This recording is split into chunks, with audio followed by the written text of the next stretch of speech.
Welcome back, everybody. Do you want to know how to be a champion? Do you want to go 7-0 in Swiss, 6-0 in games, undefeated in top 8 to win the 2019 championship for old school Magic in Vegas? Or anywhere. Anywhere in the world. That's right, you come to the right place. This is the deck tech of Brian Weissman, the official deck tech published. Only here. You know where, guys.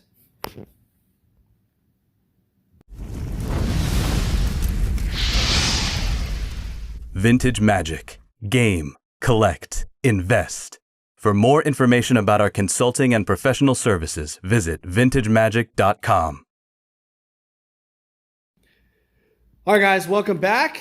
It's Brian Weissman. Hey, guys. And Daniel Chang. Sorry, I'm Daniel Chang, Brian Weissman.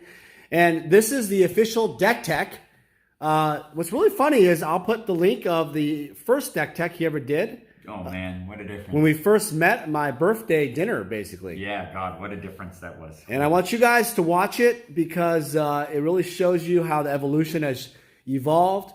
Countless hours of play testing with Brian and hundreds of just messing around. And this has become, I have to say, just a masterpiece. So, Brian, why don't you take it away? All right. Yeah, so the last time I did a deck tech was actually right after the LurkerCon 2018 experience, which I think was February. It was run concurrent with GP Seattle last year. And I was just going over kind of a post-mortem of that event, what I had learned from it. I had just finally added, very reluctantly, Mishra's Factories to my deck, which you can now see in the corner here. Winter, huh? Winter Factories, yeah. I think that there's a consensus opinion that these are the best picture.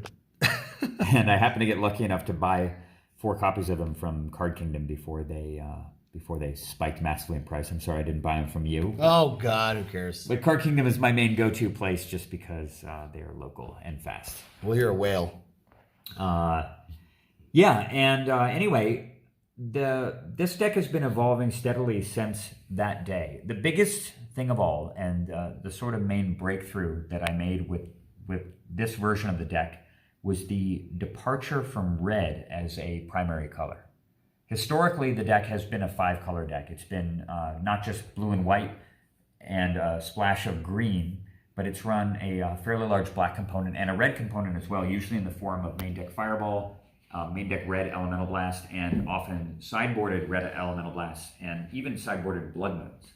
And in fact, the version that I was playing at LurkerCon back in 2018 had a ton of basic lands and a big red component, including main deck Red Blast, up to 4 sideboard Red Blast, and the Blood Moons, of course. And once I started playing with 4 factors in the main deck, it became apparent to me through lots of testing against a whole gamut of different decks that were doing well in the format, that running 9 colorless lands, so that's 4 strip mines, 4 factories, and a single Library of Alexandria, was, as well as multiple copies of the Abyss, Demonic Tutor, and Mind Twist, obviously, main deck Lightning Bolts and Fireball and Red Elemental Blasts in both main deck and sideboard. That mana base, even with the 3 extra Felwar Stones and 4 Cities of Brass, was untenable. It didn't work. It didn't work consistently. There were too many games where you would just be unable to cast either your red spells or your black spells or both in those narrow niche cases at the beginning of the game when you were under a lot of pressure. And you'd have an Abyss sitting in your hand. You just did not have black mana to cast it. Where you'd have a Lightning Bolt while a Hypnotic Spectre or a Black Knight or a Pump Knight was hitting you in the face, and you'd be sitting there frustrated and unable to cast anything. And this is not the Alpha 40 tournament where you're kind of playing with this really janky mana base. There's no reason to make those concessions. And after thinking about it a great deal and talking with a number of other very smart and innovative people in the Magic sphere, not people who are necessarily old school players, I would cite Luis Scott Vargas mainly, actually among them, leading up to GP Vegas last year, and discussing what direction to take this. And we both sort of agreed that red was not an instrumental color, and that red actually did not really offer that much to the control archetype, far less than I think people were assuming based on the deck list that people were playing at the time and certainly in the past. And one of the main reasons why red was so good back in the 1995, 1996, 1994 era was because of how predominant mana drain was. The best decks in the format were mana drain decks, and many games came down to a pivotal mana drain war. One big spell would be cast, there'd be a whole bunch of mana drains on the stack, and at the end of that stack, when the dust cleared, one person would have 8 mana in their pool from a mana drain. and they would untap and cast a lethal Mind Twister or Brain Geyser, and the game would effectively be over. And having Red Blast in that situation gave you that extra ability to interact with the stack and often win that critical counter war over a game-winning Mind Twister or Brain Geyser. In modern old school, where there is only a single mana drain, the game is just totally different. You're playing a version of control that's, and I remember LSV mentioning this to me, as calling it tap-out control. This idea being that you're just, honestly, it's okay to tap out. It's okay to tap out to play threats, because the chances that you're being punished by mana drain are just so much lower. And because of that, that really dramatically reduces the value of red Elemental Blast as a card, because you just don't need to be fighting over the stack as much. Most people are just goofing around with counterspells and stopping singular threats. They're not fighting massively stacked counter wars over a game-ending effect. It just doesn't happen very often. And if you notice, in my version of the deck now, I'm only running 5 counterspells. Previously, I ran 8. Back in the day, I ran 4 mana drain, 2 counterspells, and 2 main deck red Elemental Blasts. And I got away with running multiple main deck red cards, including, I believe, a Fireball as well, and up to 4 red Elemental Blasts in the sideboard, because I was running Volcanic Islands as well. And I got away with running Volcanic Islands because I wasn't running Mishra's Factories, which, as I've talked about before, were not good when your primary defensive card was Moat. So I'm not saying that Mishra's Factories are incompatible with using Moat. The 2 cards can actually work in tandem, but if you're going to be running Factories, you're probably better off running 2 copies of the Abyss. The Abyss being the fact that it doesn't kill artifact creatures, and it obviously doesn't kill factories that are in land mode. And so this is sort of the generally accepted best 4 mana enchantment from Legends to deal with massive amounts of creatures. It's not as fast and as immediate as Moat is when dealing with the whole horde of things, but it has the added benefit of killing off flyers like Sarah Angel and, of course, Serendip Efreet, which is one of the most common creatures in the format. Overall, I'd say that based on the way that Old School is now, the Abyss is just a better card than Moat is, because probably the best 2 creatures in all of Old School, at least as it is now, are Atog and Serendip Efreet. And while the Abyss handles Serendip Efreet just fine, Atog is so dangerous that a single hit from it can often kill you. And so if you play the Abyss and your opponent has the ability to sacrifice a secondary creature to the Abyss on that one turn, they can kill you with 1 hit of Atog. So it is a super, super insane creature in the format. Moat stops it cold, but Moat has no interaction whatsoever with Serendip Efreet, which is a really, really big deal. So given that, with that in mind, I knew that I wanted to play Abyss as my main enchantment-based anti-creature countermeasure. I wanted to be able to cast Abyss consistently, which meant I wanted to play with more sources of black mana. And if I was going to sacrifice a color, it was going to be red. I didn't really care about having red Elemental Blast in the sideboard, and that meant that I could go up to, as you can see, 4 copies of Underground Sea, which is pretty unusual to see in a control deck. It was originally 2, actually. Oh, really? The version of the deck was usually, the version I played at LurkerCon, for example, was 2 Underground Sea, 2 Volcanic Island, and then a smattering of basic lands as well, because I was running with Blood Moon. And you also realize that Fellwar Stone is vital. Yeah, and well, Fellwar Stone is not so much vital as it gives you more flexibility, and it's really, really good in a format where you're running. The more colorless lands you're playing, the better Fellwar Stone becomes, because Fellwar Stone gives you the ability to develop your early mana with these colorless lands like Strip Mine and Factor, while simultaneously playing colored sources. Plus, when you're playing a Strip Mine game at the beginning where you're strip mining back and forth, Fellwar gives you the ability to ramp and develop your mana while simultaneously strip mining your opponent. So it gives you a sort of 2-pronged approach to your mana, which doesn't exist without it. And it has the added benefit, of course, of giving you some extra resiliency against Blood Moon. If you notice, I'm not actually running any basic lands at all in this deck. Yes. Which is another sort of challenging of the orthodoxy. You'd think, oh, you're only playing 3 colors, you could probably get away with playing some basic lands. But I felt in my testing, Blood Moon is coming from a couple of specific decks. It's coming from red-white.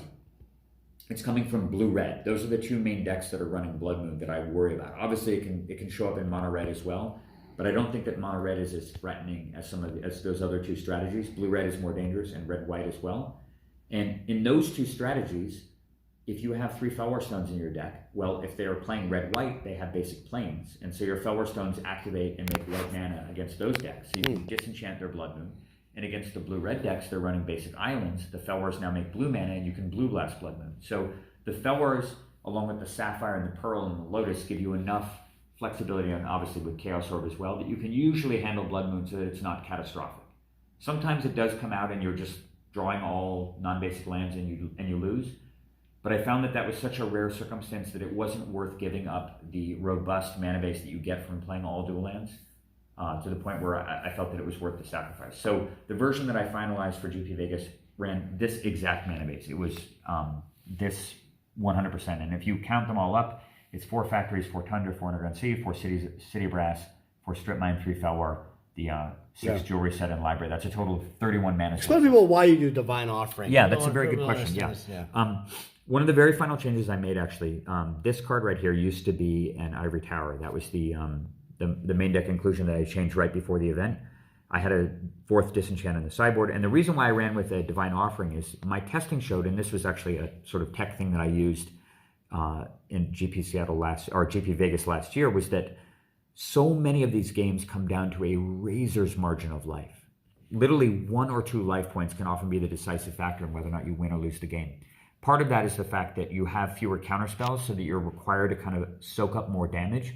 But my old deck used to run 2 copies of Serra Angel and Mirror Universe as well, so that you could actually use your lower life total as a weapon against your opponent, and the Serra Angels would draw fire off of you.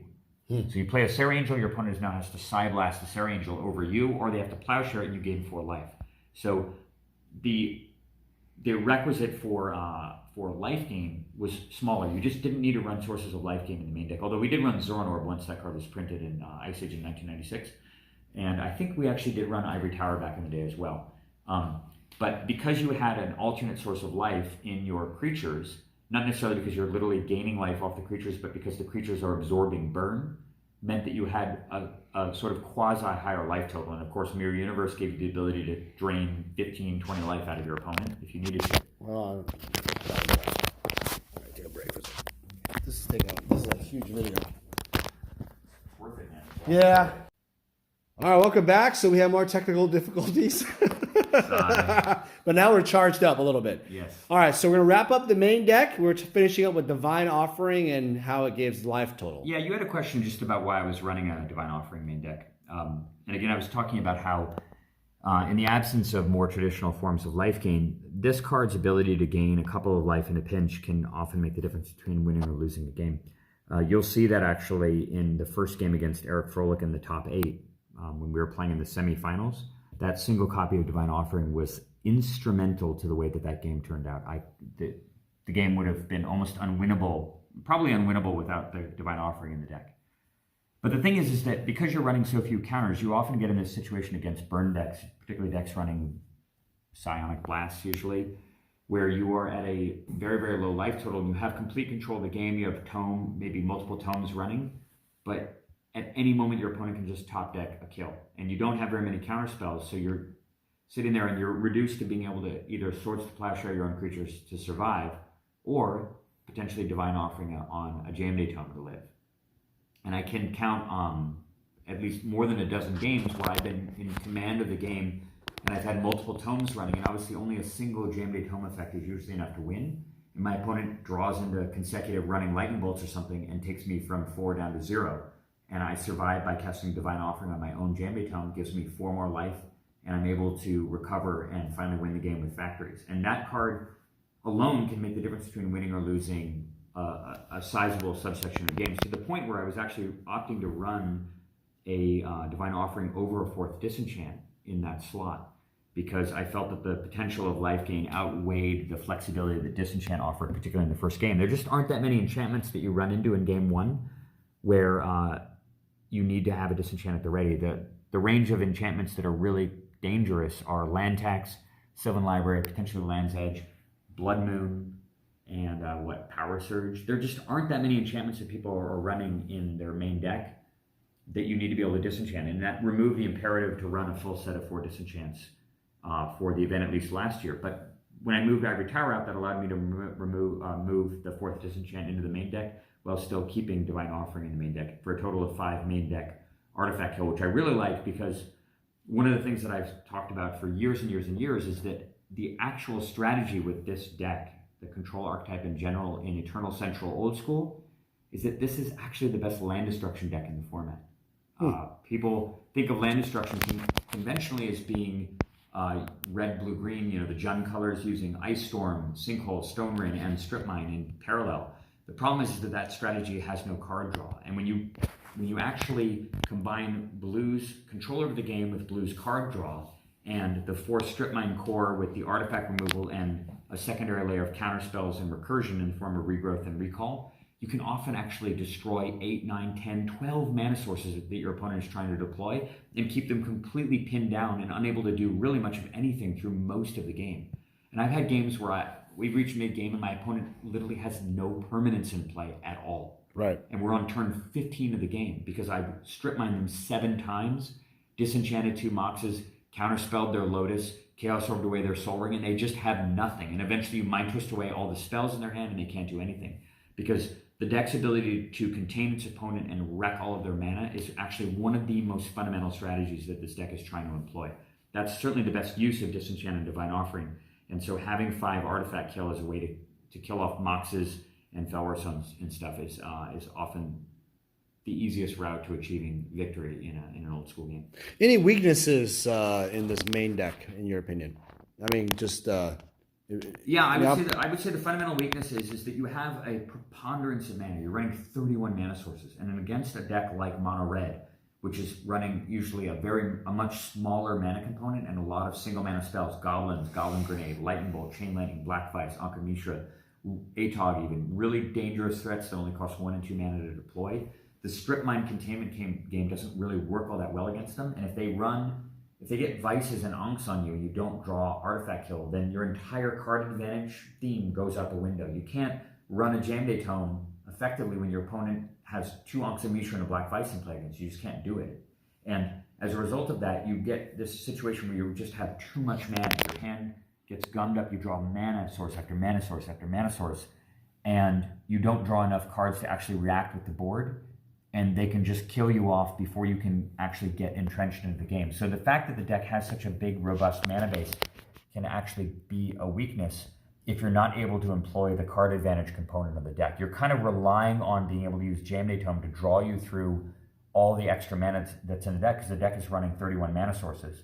And if that doesn't pan out, if they're able to either constrain the Jam Day Tomes through cards like Anka Mishra and Vice, or they're able to kill enough of your mana that you're not able to run the tomes, or they're able to just outright shatter or disenchant them, you can often get in this situation where your deck simply has too much mana in it. right. And there's no way to cycle through the mana to get to the cards that allow you to stay in the game. So I'd say that's the biggest fundamental weakness of this strategy. I do think that it is the most robust strategy that exists. Blood Moon, as an aside, I think Blood Moon is a kind of omnipresent threat, and you can get caught without the ability to get rid of it and sometimes lose games.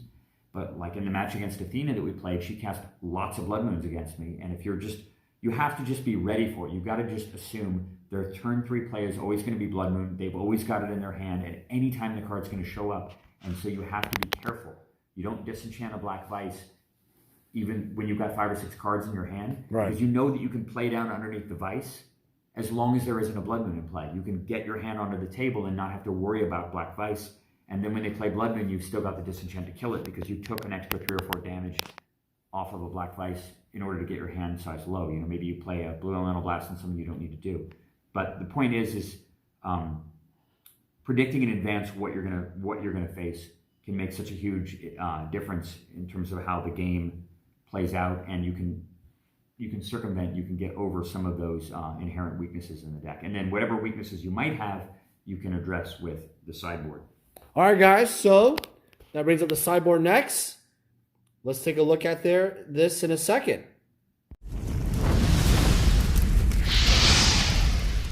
Vintage Magic. Game, collect, invest. For more information about our consulting and professional services, visit vintagemagic.com.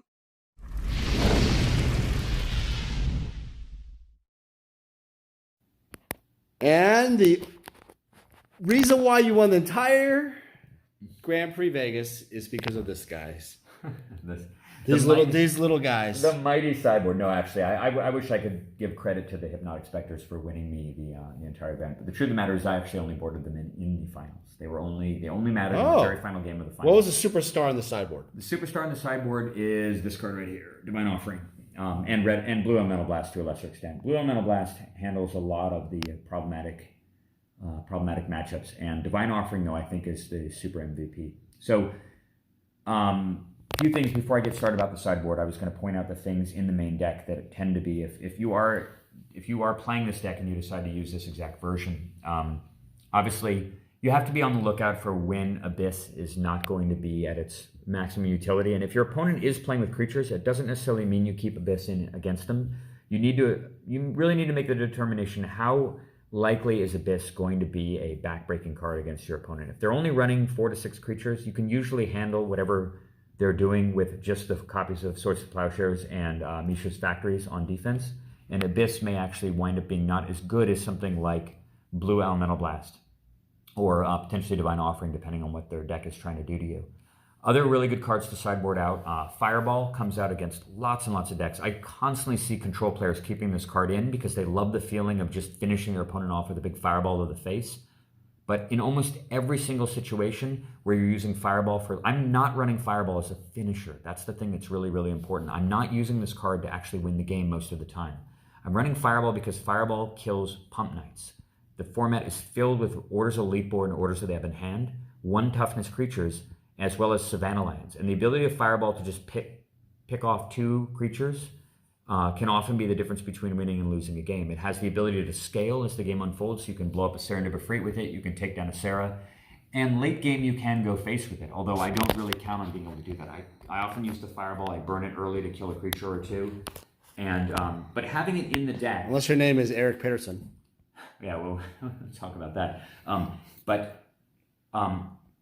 That said, you can often use the Fireball, and having the Fireball in the deck does mean that you don't have to protect the factories as much as you sometimes have to do. There are case examples where you'll be playing against someone, they'll kill a couple Mishra's Factories early, and you'll wind up in this situation where you've only got 1 or 2 factories left in your entire deck to win with, and they've got 2 strip mines just sitting in play. So you're kind of almost at negative factories, and you have to sculpt this weird situation. Even if you get control of the game, you have to sculpt this situation where you strip mine their strip mines, obviously 2 for 1 yourself, in advance of playing your factories and hoping that your factories carry the game for you. And having the Fireball in the deck allows you to often just go over the top and burn them for 15 and win outright. But I don't count on doing that, and because of that, I don't actually like having the Fireball in my deck against a lot of matches. I take it out instantaneously in the control mirror, for example. It comes out in a heartbeat. Because the chances that this card will actually matter in the control mirror and will be decisive in a game that you haven't already won through the other ways that the deck wins the game, through the card advantage mechanisms, is so low that if you draw this card early, it's like just a mulligan that just sits in your hand the whole game. Sure. The Fireball sucks in the mirror. Right? It sucks against a lot of... All right, so so speaking of sideboard, let's do like a quick, for people that are really engaged in this video, more advanced, I'm going to name some decks. You tell me what, and be quick about it. All right, well, I'm just going to say one more thing before you come up. The other card that's often a card that's frequently cut is Balance. A lot of people will run this card because they remember all those times when they've cast Balance after playing a bunch of fast artifact mana and they've crushed their opponent. But against a lot of the decks, particularly decks that are running a lot of cheap burn spells and artifacts, which is a lot of the decks in the format, Balance will often be mind twisting yourself for 2 or 3 cards in order to kill a couple of creatures or killing multiple lands and stuff. And as a result of that, Balance is one of those cards that should be sideboarded out a lot. You need to use it discretionary, obviously, but there are many, many matchups where it seems like Balance would be good, where it's really a trap, and you don't want it in your deck because you can answer the threats in better ways. Artifact kill often much, much better than Balance against the kind of decks that flourish in the format. And the same thing is true, of course, I've mentioned this already. Fellwar Stones are very, very good, but there's a lot you have to pay attention to decks where you're not going to be able to get your good colors, primarily blue and white, off of Fellwar Stone. Against a mono red deck, Fellwar Stone trash. Against red white, if you don't expect them to have blood moon. All right, so this is what I'm going to do. Quick. Mono red. For our sideboard, tell me what we can do quickly. Mono red, it'll depend a little bit on whether or not you see artifacts. So bring in this. But obviously, cop red is a no-brainer. I'm not convinced that you actually even need cop red against mono red, but I think having 1 is in there for the really, really devoted burn strategies. The 4 blue elemental blasts are a no-brainer. The Ivory Tower is very, very good. Not so much to offset Black Vice, because Ivory Tower, in my opinion, is not a good countermeasure to Black Vice. The way you deal with Black Vice is you just get down to 4 cards in your hand. You just ignore it. Yeah. And you actually punish them for the fact that they're using Black Vices. It's very easy to play the game with 4 cards or fewer. You don't need a big hand to interact well with the mono red deck, and the fact that they have Black Vices in their deck actually hurts them once you get down to 4 cards in Like hand. you said, cutting Fellwares. Yeah, cutting, so cutting. Felwestone, usually the Abyss is bad against mono red. I often keep 1 in. I kept 1 in against Athena. Fireball is terrible against mono red. Balance is horrible against mono red. And counter spells are bad against mono red because So switch the counters to the blue elementals. the only card in mono red that you really want to be countering is Wheel of Fortune. That's it. Everything else can be dealt with and with that's the white very and much blue. more efficient. Yeah, and Blue Blast is way more efficient. So against mono red, Cop red, Ivory Tower, and 4 blue elemental blasts at a minimum, and sometimes Divine Offering, depending on what the artifact component in their deck is. Our next deck is blue-red.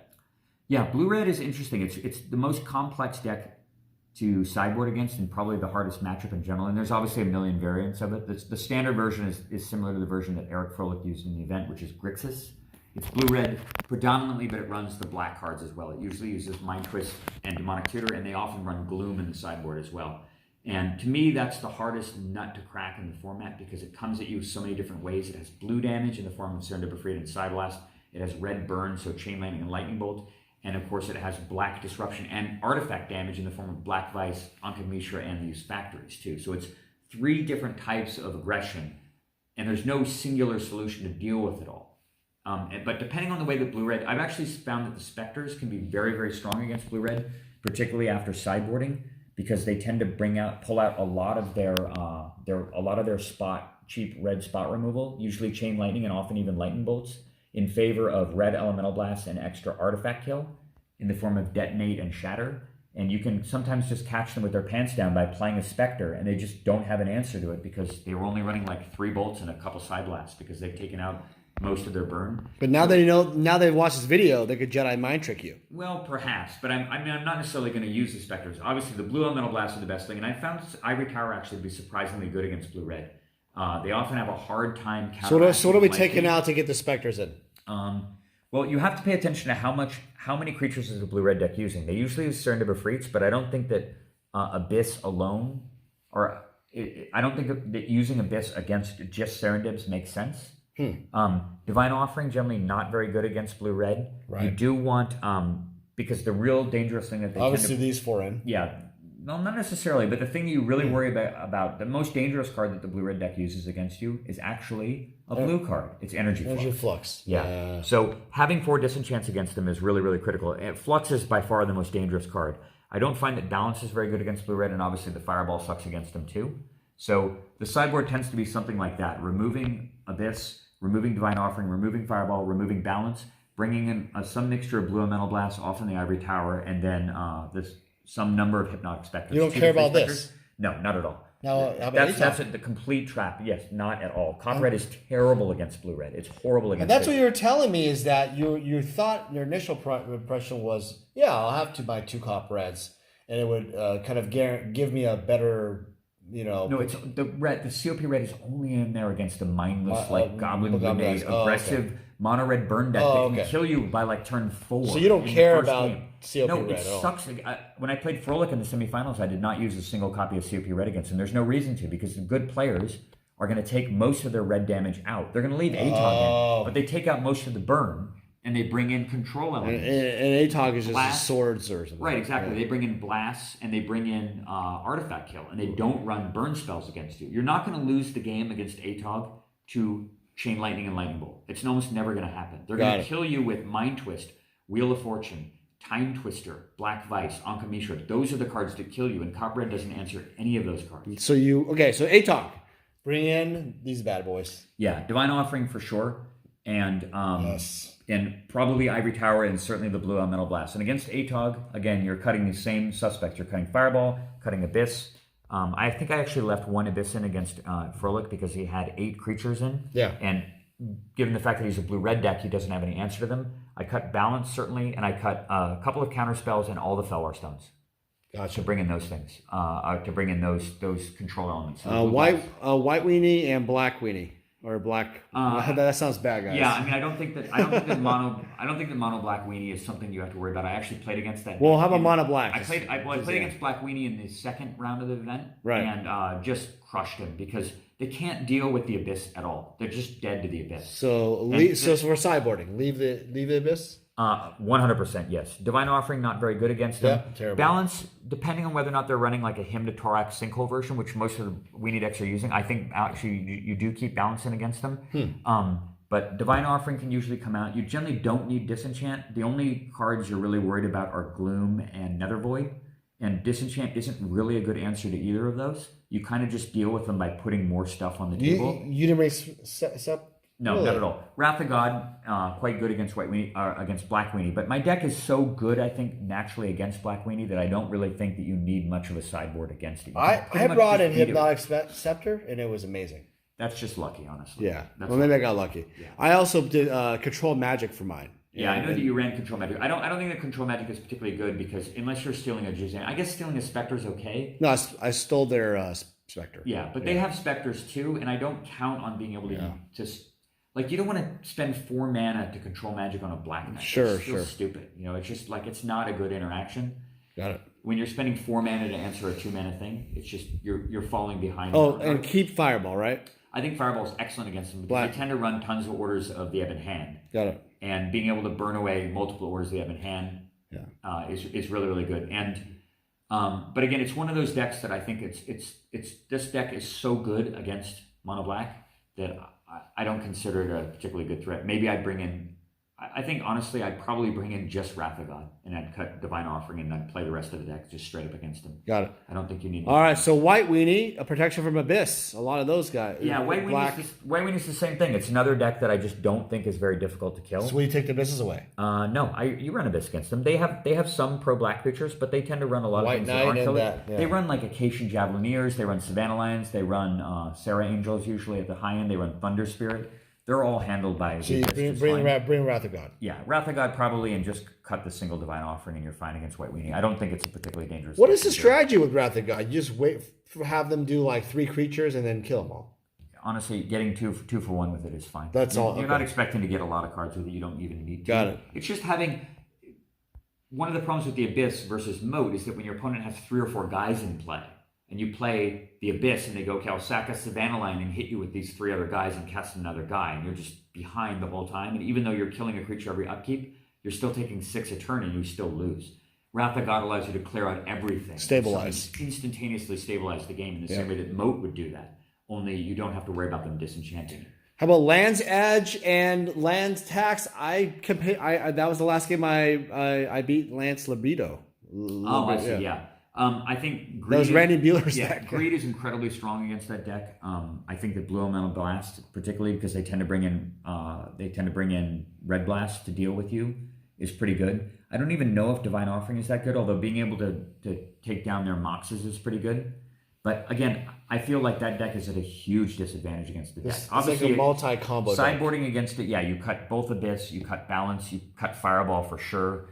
Bring in, honestly, even the Spectres might work well against him. I mean, I don't think that deck is good against the deck. It's amazing. That deck is incredibly strong against creature-based strategies to the point where, and burn-based strategies to the point where they can't win against it because you just stack up Ivory Towers and land tax and they have no way to stop any of that. Right. And you just gain 1,000,000 life.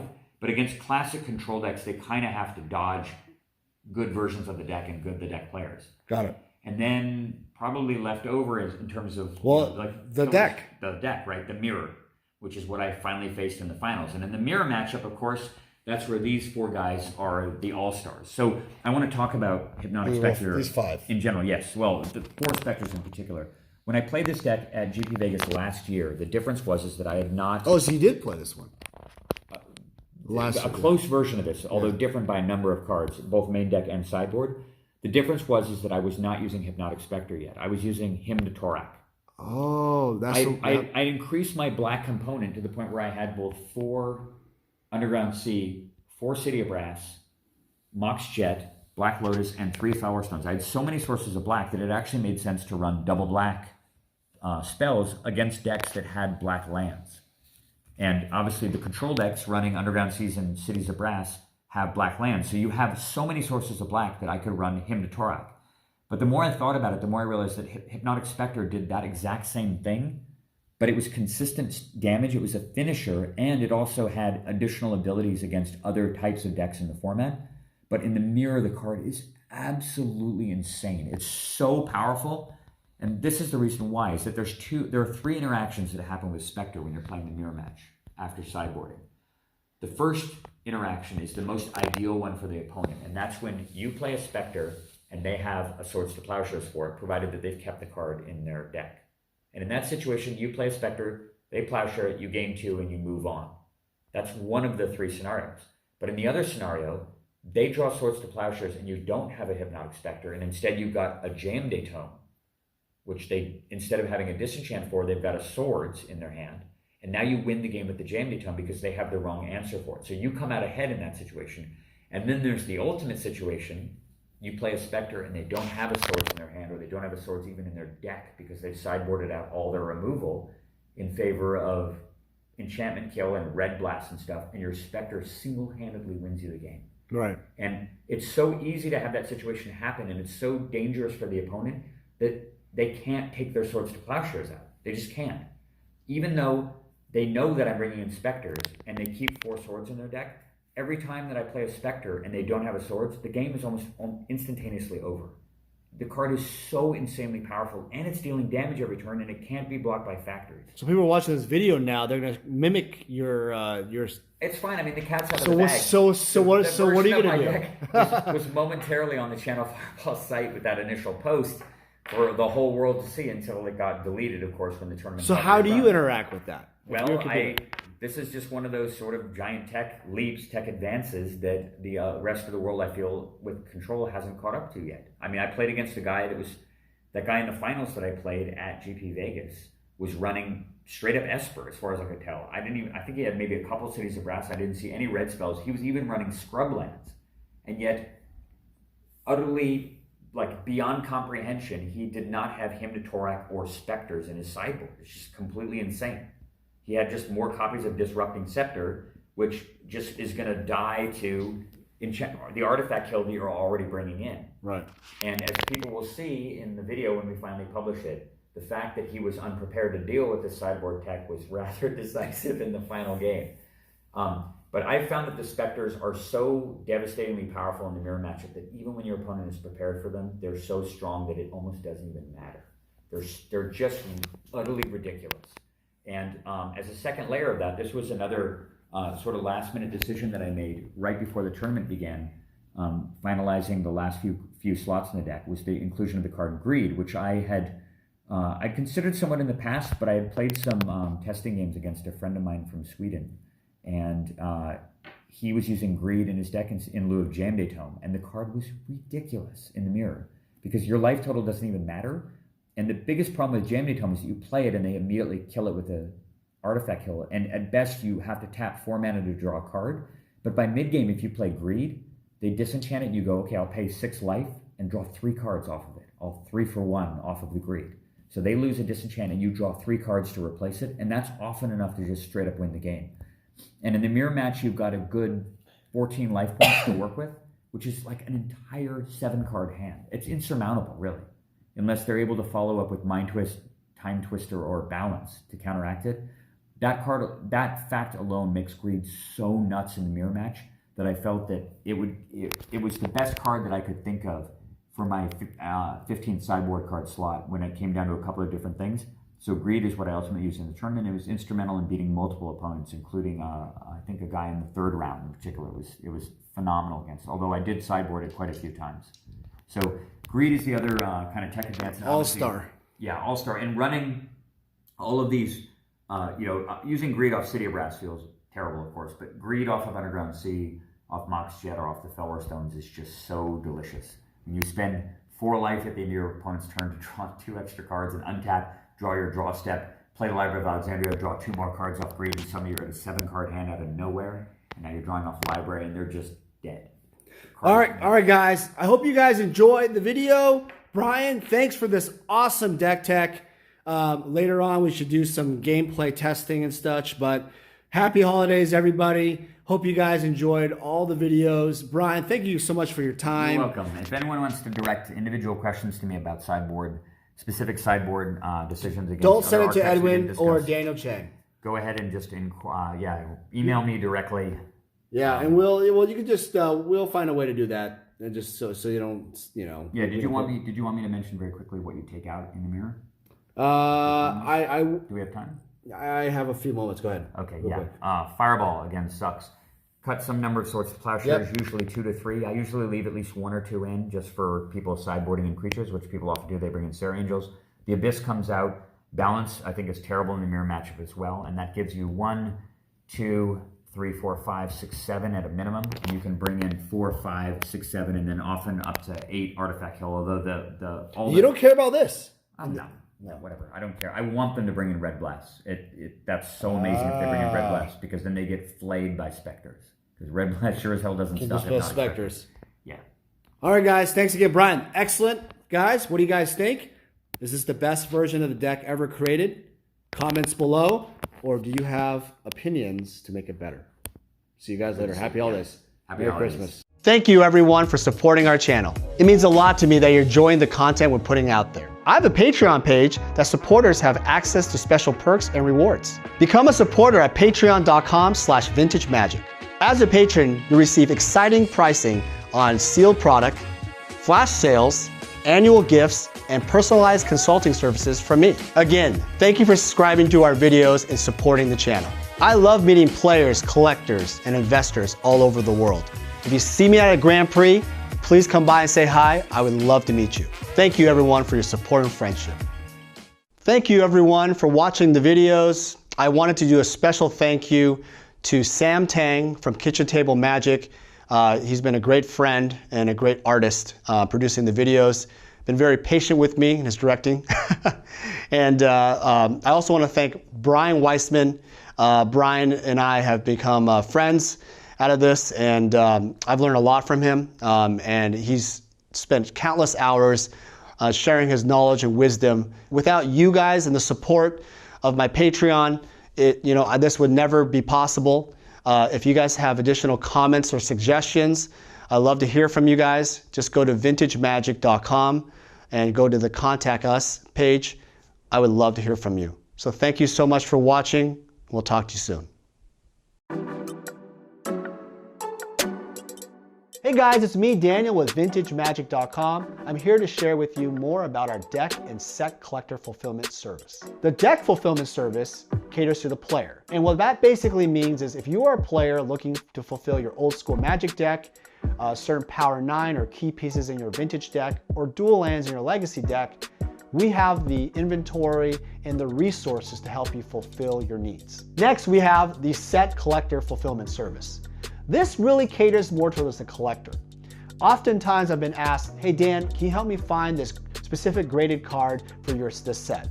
Or Dan, can you find me these 20 cards left in my beta set? It doesn't matter what you're looking for, even if it's like every single Sarah Angel possible out there, I can help you out. My resources and extensive network in Magic the Gathering, I was able to help thousands of clients all over the world fulfill their needs. I've made it my mission at VintageMagic.com to be your one-stop shop for all your collector needs. For any significant item or collection, we're able to travel anywhere in the world to meet you. The reason why my clients love this service because it saves you time. What happens is collectors and players often search all over online or at vendors and they never find exactly what they're looking for. By going to us, we are the only one-stop shop who can help you with your needs. Using our service gets you exactly what you want and saves you time and money. Vintage Magic. Game, collect, invest. For more information about our consulting and professional services, visit vintagemagic.com.